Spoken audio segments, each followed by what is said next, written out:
La Iglesia Luz del Mundo sigue exhibiendo su verdadero rostro. En Michoacán desmantelaron un campamento ilegal de adiestramiento militar donde encontraron réplicas de armas y equipo táctico. El saldo fue de 38 personas detenidas. Y mire usted, se trata de un grupo armado en Michoacán que se encarga de proteger, dicen, las residencias de los líderes de Luz del Mundo.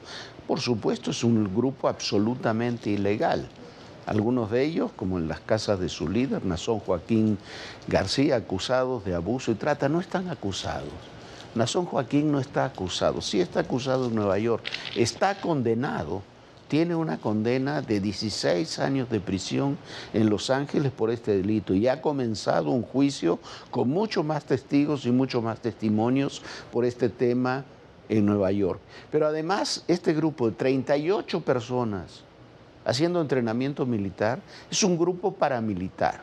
Y es un grupo que se entrena en Michoacán y que puede estar seguramente ligado, porque de ahí consiguen el equipo táctico, de ahí consiguen las armas, de ahí consiguen lo que utilizan con los grupos criminales que operan en esa zona del país, en Jalisco, en Michoacán, en Colima, que son además las sedes de operación de la Luz del Mundo.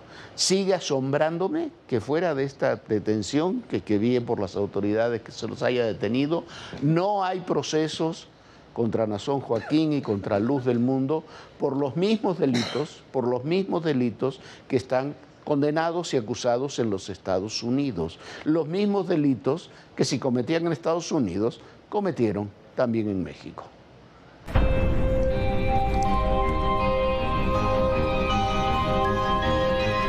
Son 38 integrantes de la Iglesia Luz del Mundo, entre ellos un estadounidense. Fueron detenidos en un campamento clandestino ubicado en el municipio de Vista Hermosa, Michoacán. Se mantenía oculto entre invernaderos. En el lugar, las autoridades federales y estatales aseguraron réplicas de armas largas, pistolas falsas, cuchillos militares, dispositivos electrónicos y una caja que simulaba ser una bomba casera. De acuerdo con la Fiscalía General de la República, los sujetos dijeron pertenecer a un grupo llamado Hazer. Se trata de una especie de guardia secreta o brazo armado de la Congregación Luz del Mundo, con presencia en Michoacán, Jalisco, Nayarit, Guerrero y Estado de México. Este grupo Hazer se encarga de proteger a los jerarcas de la Luz del Mundo, eventos multitudinarios, las casas de los líderes y los templos. Entre ellos, el rancho Silver Wolf en Texas, propiedad de la familia del líder de la Luz del Mundo, Nazón Joaquín García. De acuerdo con medios estadounidenses, el grupo Hazer está conformado por miembros del culto que viven en México y Estados Unidos. Fue creado por Samuel Joaquín, el padre de Nazón, quien falleció en 2014.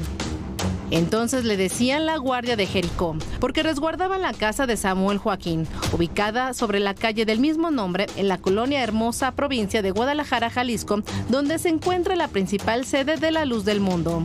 Parte de las denuncias contra Nazón Joaquín García ante la Corte Federal de Los Ángeles, California, indican que integrantes del grupo Hazer mantuvieron secuestrada durante varios días en Guadalajara a una joven que fue víctima de Nazón. Tras un operativo, fue rescatada y llevada a los Estados Unidos. La joven se convirtió en uno de los 5 testigos para el juicio contra Nazón realizado en 2022 y que llevó a la sentencia de 16 años y 8 meses de cárcel. Recordemos que el líder de la Luz del Mundo enfrenta otro proceso en la Corte Este de Nueva York. Este martes se declaró no culpable de 8 cargos, entre ellos liderar una red de tráfico sexual. En esta acusación se mencionó que los guardaespaldas de la Luz del Mundo actuaron bajo las órdenes del vocero de la iglesia, Silén García Peña, quien ahora está fugitivo de la justicia. Los cargos en Nueva York incluyen a 8 miembros de la red sexual de Nazón, incluida su madre Eva García de Joaquín y su sobrino Joram Núñez Joaquín, ambos arrestados, acusados de tomar fotos y videos de las agresiones a menores de edad. Bueno, yo le dejo solamente una pregunta. ¿Qué espera Morena para esclarecer sus relaciones con Luz del Mundo? Como las tuvo en el pasado el PRI, pero ahora son de Morena desde hace años. Les hicieron hasta un homenaje en Bellas Artes, tienen senadores, tienen diputados, tienen jueces. Hay alguien de Luz del Mundo metido ahí en la ponencia del ministro presidente de la Suprema Corte de Justicia de la Nación. Son grupos criminales, liderados por un criminal que tienen grupos paramilitares. ¿Cuándo se van a deslindar? Esa es la pregunta de ella.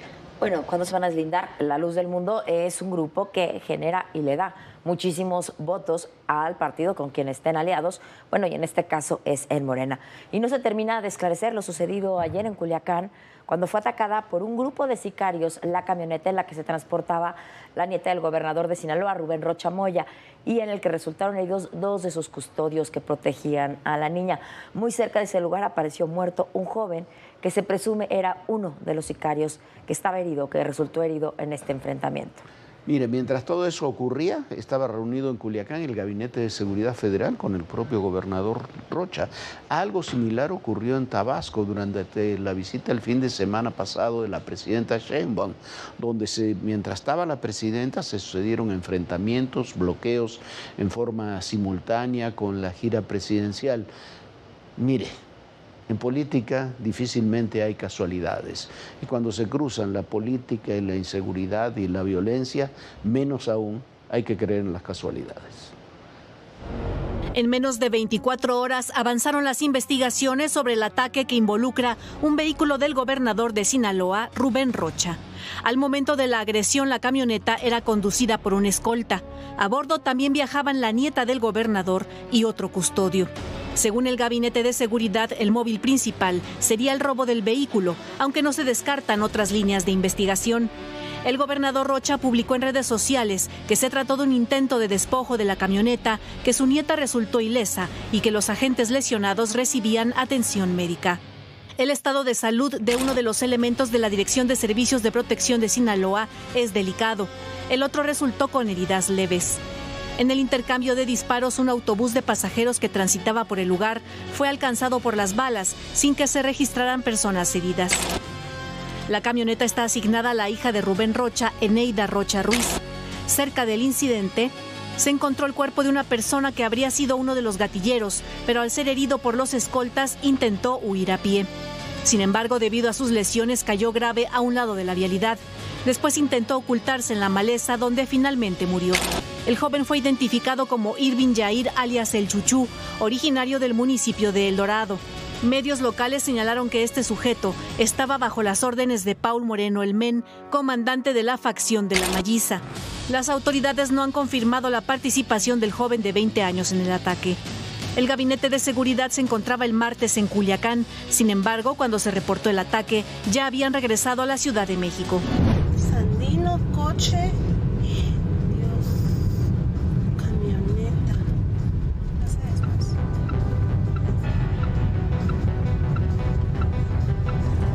Otro ataque contra servidores públicos ocurrió el fin de semana en Tabasco, cuando la presidenta Sheinbaum encabezaba un acto en Villahermosa. Un grupo de hombres incendió una camioneta sobre la avenida César Sandino. En el lugar dejaron una advertencia. La patrulla agarró la cartulina que había y se la quitaron. Indicaron que se acusaba a jefes de la Policía Estatal de su presunta colusión con la barredora. Tras el ataque, los criminales arrojaron ponchallantas sobre la avenida Colosio. Al menos 8 vehículos resultaron dañados. Al terminar el evento presidencial, el fiscal del Estado dijo que se abriría una carpeta de investigación por los hechos de intimidación y violencia. El lunes, las autoridades estatales reconocieron que la violencia ha escalado por el reacomodo de los grupos criminales y la disputa por los territorios antes controlados por la barredora y el cártel Jalisco Nueva Generación. En el Estado dicen que es la herencia maldita del sexenio morenista de Adán Augusto López y Carlos Merino. Para ADN Noticias, Fuerza Informativa Azteca. Y hablando de estos temas, el abogado del Mayo Zambada sostuvo que el líder de esa organización criminal le pidió a las autoridades que lo trasladen a México. Dice el Mayo Zambada que él quiere morir en nuestro país. Eso va a estar difícil. Y otra diputada con problemas, el 18 de septiembre pasado, fue cateado por elementos militares y de la Fiscalía General de la República al rancho Los Quintero, en Vega de Alatorre, en Veracruz, con el objetivo de localizar a Neftalí González López, un empresario maderero desaparecido desde julio pasado. El rancho es propiedad de José Gil Quintero, es sobrino del narcotraficante de Rafael Caro Quintero, está identificado como uno de los principales líderes del crimen organizado en toda esa región de Veracruz. Pero en el lugar fue detenida Gabriela Ortega Molina, la presidenta municipal de Colipa, del municipio de Colipa por Morena. Estuvo, según las versiones militares y de la Fiscalía, estuvo retenida 8 horas, aunque ella luego declaró que ese día había estado internada por un problema médico. Ninguna autoridad federal ha hecho declaraciones al respecto. Lo cierto es que toda esa zona de Veracruz tiene una fuerte presencia de grupos criminales y muchas autoridades locales están, Viviana, relacionadas con ellos. Bueno, sí, Jorge. Y vamos a otro tema. Alejandro Moreno, el presidente nacional del PRI, ha enviado al FBI y a la DEA información sobre lo que él describe como el cártel de Macuspana, encabezado, dice Alito, por Adán Augusto López. Senadores del PRI informaron que presentaron denuncias contra el senador de Morena, Adán Augusto López, ante instancias judiciales de Estados Unidos por sus evidentes vínculos con el crimen organizado y su participación en el tráfico ilegal de combustible y lavado de dinero. Y aquí tengo los acuses, los correos, donde hemos presentado ya datos, información y señalamientos en el FBI y en la DEA. Señalar el papel clave y principal del narcosenador, coordinador de los senadores de Morena, Adán Augusto López Hernández. Las denuncias se han presentado también ante la justicia en México, pero no han hecho nada. Y lo que han hecho es encubrir, financiar, proteger, respaldar desde el Estado mexicano mismo a los carteles del crimen organizado, no solo de México, sino a nivel internacional. El senador, señalado por sus vínculos con la barredora, dijo que esas acusaciones se le resbalan. No, yo no le hago caso a las mafufadas. Y trató de lavar sus culpas al arremeter contra los medios. No va a salir de la coordinación porque ahí se incrementa ese rumor. No, pues ese es un rumor que usted lo difunde. Pero es que los señalamientos ya son muy directos contra usted, senador. Ya los señalamientos ya son muy directos contra usted. Incluso de testigos protegidos en su contra. A ver, deme usted un solo señalamiento. Hay testigos protegidos que están declarando, están en el expediente que entregó a la Fiscalía General de la República. Mire, no sea mentiroso. No soy mentiroso. Ahí está en el expediente. El quien miente es usted, senador. A ver, a ver. También no me puede decir por qué está en el expediente. Se lo digo con todo respeto. Yo también se lo digo con respeto. Mire usted, las fiscalías están obligadas a guardar la secrecía de la investigación. Sin embargo, para la oposición ya no hay forma de ocultar los vínculos de Morena con el crimen organizado. Incluso ya hablan del cártel de Macuspana.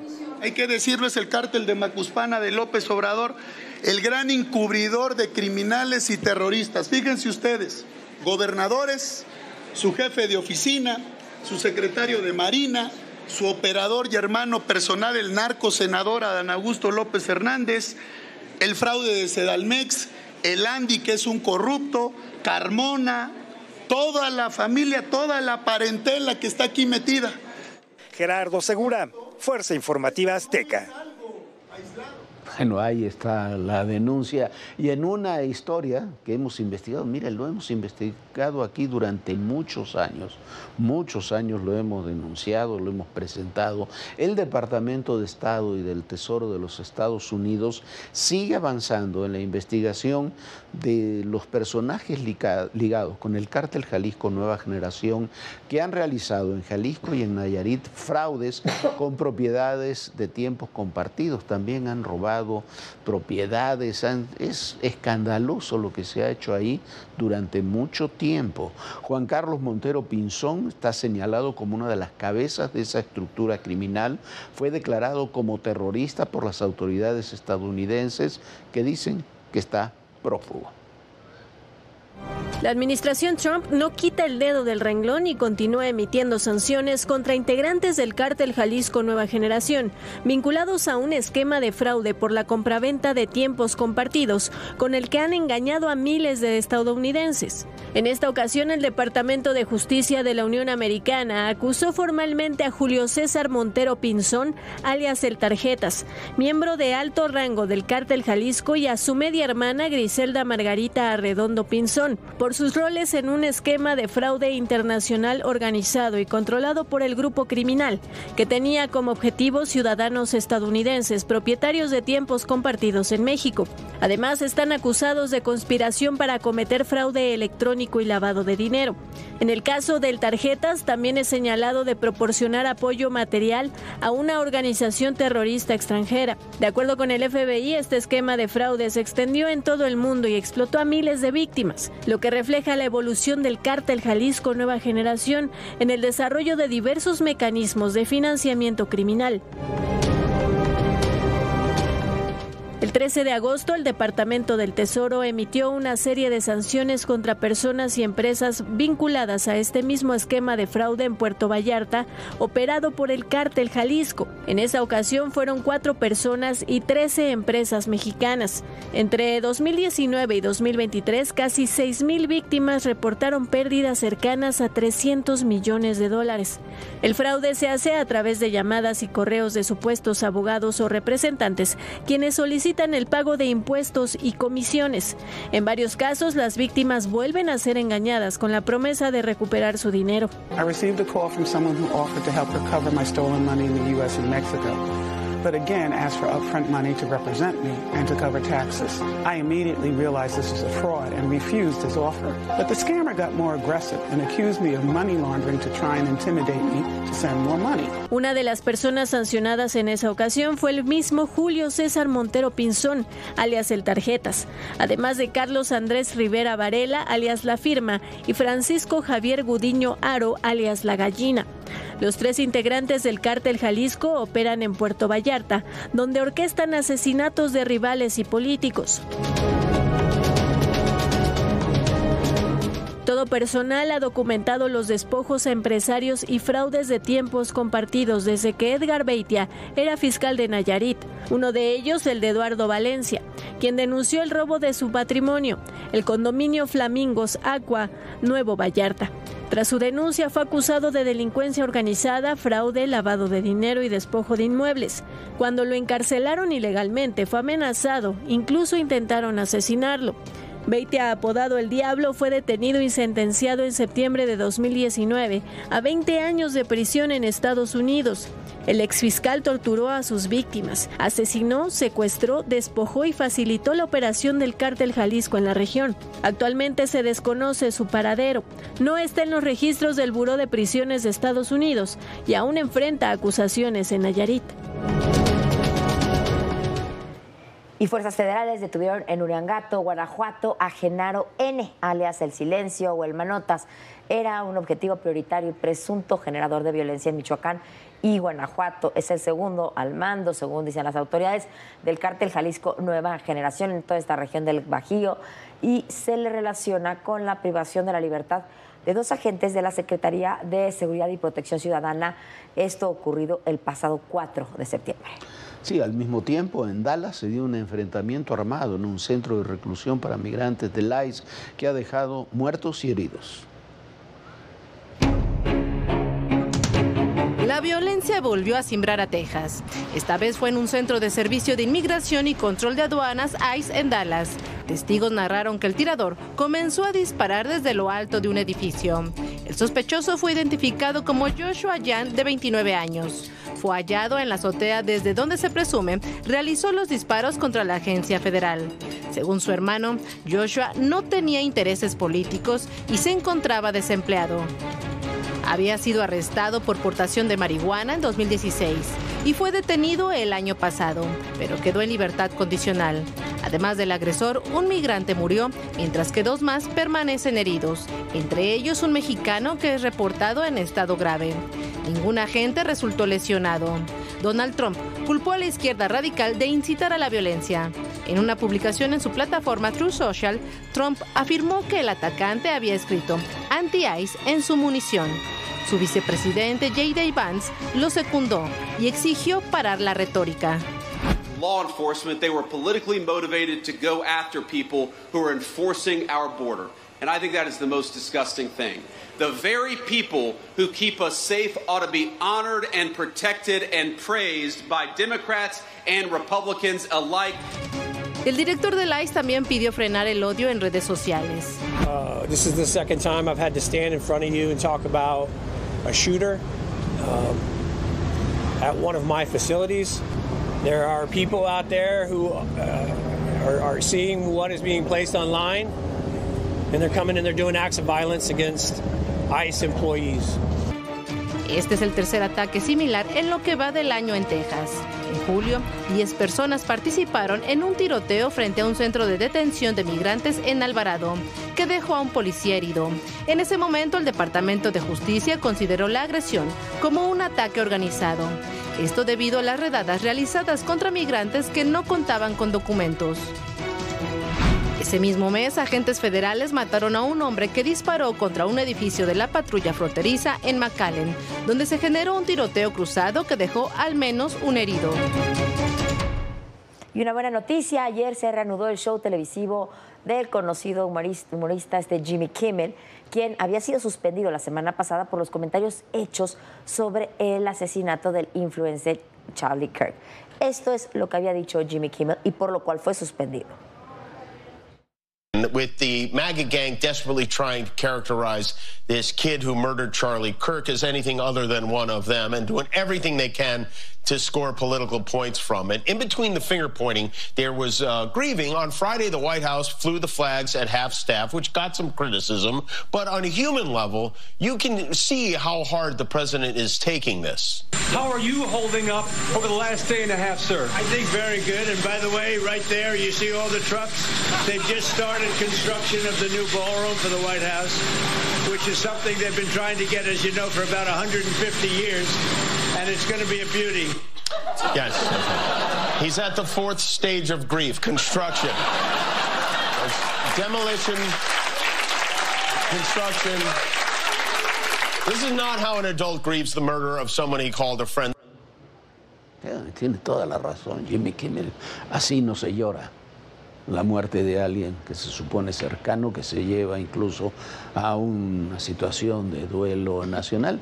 Y además, lo que dijo también, aparte de ese monólogo, Jimmy Kimmel tiene razón.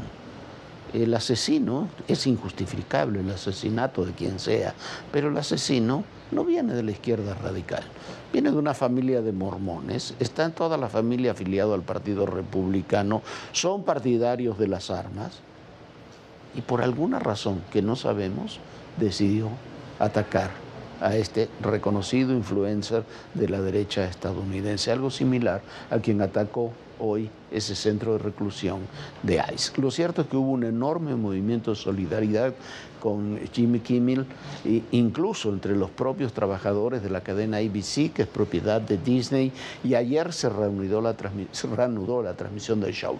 Kimmel reivindicó, fue el programa más escuchado, tuvo 6.2 millones de televidentes para un show nocturno, es mucho público, reivindicó la libertad de expresión en su monólogo. Esto es parte de lo que dijo. That it was never my intention to make light of the murder of a young man. I don't think the murderer who shot Charlie Kirk represents anyone. This was a sick person who believed violence was a solution, and it isn't. Ever. Erica Kirk forgave the man who shot her husband. She forgave him. That is an example we should follow. If you believe in the teachings of Jesus, as I do, there it was. This show is not important. What is important is that we get to live in a country that allows us to have a show like this. Yeah! Our freedom to speak is what they admire most about this country. And that's something I'm embarrassed to say I took for granted until they pulled my friend Stephen off the air and tried to coerce the affiliates who run our show in the cities that you live in to take my show off the air. That's not legal. That's not American. That is un-American, and it is so dangerous. Con todo, este programa fue retirado del 20% de las repetidoras. El sistema de distribución de Estados Unidos es diferente al nuestro, 20% de las repetidoras que lo transmitían normalmente. Y así todo tuvo 6.2 millones de televidentes. Y hay que insistir en un punto que hemos tratado muchas veces. La polarización mata.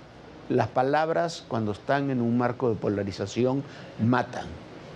Cuando se hacen desde el poder, son más peligrosas aún. Bueno, y como dice Jimmy Kimmel, lo más importante es la libertad de expresión.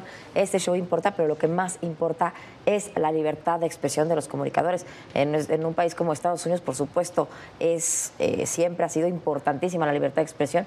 Y bueno, aquí en México también. Nosotros ya nos vamos. Muchísimas gracias por habernos acompañado. Lo esperamos mañana aquí en Todo Personal. Sueñe bonito. Bonita noche, Jorge. Muy buenas noches, Viviana. Muy buenas noches a todos ustedes. Y recuerden, el poder y en la política, todo, pero absolutamente todo, es personal. Gracias.